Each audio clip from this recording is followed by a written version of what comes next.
going on? How you guys doing? Good. See you guys again. Hey, how was bye week? How was Mexico? I've been going there for, I don't know, since my rookie year. But it's been, it was great just to be able to refresh, watch all the film, watch a lot of stuff, watch a lot of cut-ups on what we've done really well, what we can get better at, and what we need to get rid of. So I'm excited to obviously go on the second half and, hopefully for us to get on a hot streak and have the right mentality and get going. What did you identify as the one thing you would like to do better? Because we're not used to seeing you in this place statistically. What do you think you could do better in the second half? Well, we got to find more touchdowns. I mean, that's just the name of the game, we can find more touchdowns here and there. I think there's some opportunities for us. And I think that's the biggest part of it all. Russ, you talked about going on a run. Is this where it has to start here? Obviously, every game is important to kind of send a message against the team that's in first place. But do it now to kind of get going. I think every game matters, obviously now. It always does. You got to have a playoff mentality right now. This is one of those things that you approach, this week, and understand that you're playing a great football team, the Tennessee Titans. They do a lot of great things across the board. We got to be at our best, and we got to bring our A game, and that's what we're looking forward to is preparing at the highest level this week. The only thing that matters is today. All the other stuff down the road doesn't really matter. And so at the end of the day, we have a great practice today. We've got to make sure that today's practice is excellent at the highest level. Russ, you're not a play sheet guy on the wristband? Say again? You don't like we come to find out you don't like the play sheet on the wristband? Come to find out, what do you mean? Well, there's, the Pete Carroll said something about putting play calls on the wristband. I don't know exactly what he said, but I think, won a lot of games there without one on the wrist. I didn't know winning or losing mattered if you wore a wristband or not. But I think that do whatever it takes to make sure that we're rolling and moving and everything else. The few times I've definitely worn a wristband, depending on the game plan and what we have called and all that stuff. But yeah.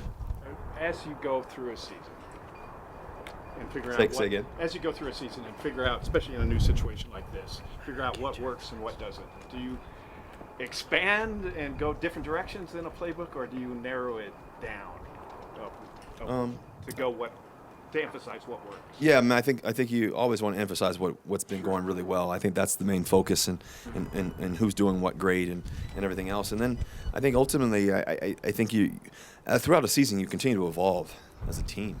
There's an evolution of your team and everything else. And I think London was a big moment for us. Because throughout all these games, every game's been close down to the wire, last possession or two, whatever it may be.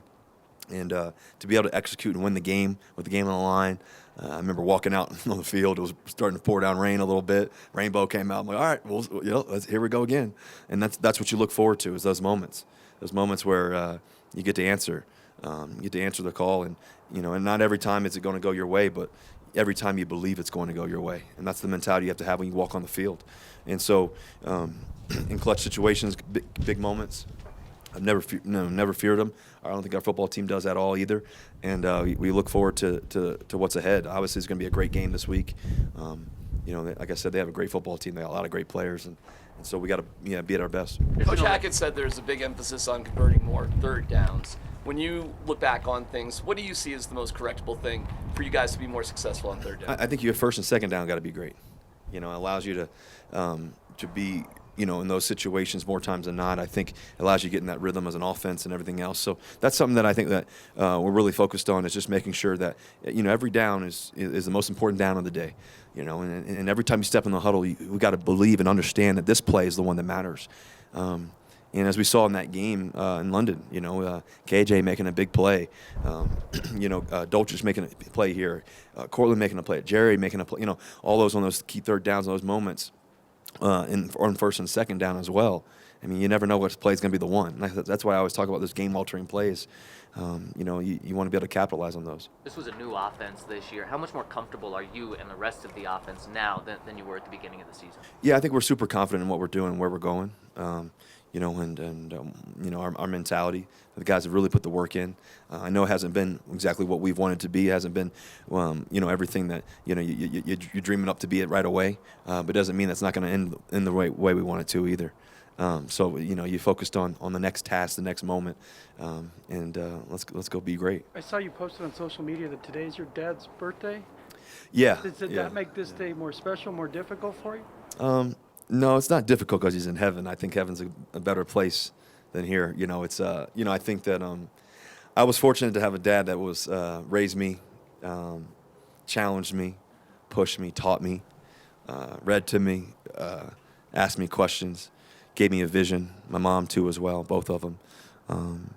You know, a dad that would work late nights just to make sure that I could have a chance to be here today. You know, a guy who, you know, in his toughest days when, you know, and he had diabetes and his leg amputated. You know, he snuck out of the hospital just to see me play. Hopped on a Greyhound and drove all the way to NC State, UNC football game just to see me play another time. So, you know, I had a dad that showed tremendous courage, and you know, never blinked in the midst of storms. And you know, so for me, you know, I'm grateful every day that you know, I get to call him my dad, and every day that I get to call him that, you know, that he was. I always say he's my king of my crowd. He taught me that a long time ago. There's a king in every crowd, and you know, every time I play, every time I wake up in the morning, I'm just grateful. So, you know, the only thing I wish, two things, is one, I could see him again, and two, I wish he could have met Sierra, and my family, and my kids. But he did some amazing things. What was your dad's definition of tough love, or did he, or is that even a fair question? Yeah, I mean, I think, you know, my dad always believed in encouraging rather than discouraging. You know, he always painted a vision, and never tried to blur the vision. You know, he always gave me a picture of where I could be, and even when I think a sign of a good father is somebody that, you know, even in the midst of your doubt as a young kid, or your questions, or your wonders, your dreams, that they're able to paint a better picture for you than you could ever imagine. And so that's something my dad always did. But, you know, he woke me up, I guess, he woke me up early in the mornings quite often. I mean, I was, you know, let's go, you know. That's all he would say. And next thing you know, he'd be in the car waiting. And shortly after, you know, I'd try to catch up and try to beat him, race him to the car. But I think that taught me that you got to get up early in the mornings, you know, beat the sun in the morning, you know, every day. And, you know, when he passed away, I realized that the sun still comes up in the morning. You know, no matter what we go through in life, good, the bad, and different, people talking about you, good, bad, and different, highs, lows, business, life, career, whatever it may be, you never know, you know. And so I think the best thing you can do is love it the fullest, you know, every day. So he's the reason you don't sleep. Again? He's the reason you don't sleep. I think he's part of the reason, but I think the main reason I don't sleep is because there's so much to do. And there's only 24 hours in a day. So how are we going to capitalize those 24? And so we have a great 2-3 hours coming up, and we're going to make that as good as possibly we can. So I'm looking forward to it. Thank you. Thank you Thank guys. you, Go Rich. Broncos. Appreciate it. Yep. That's right.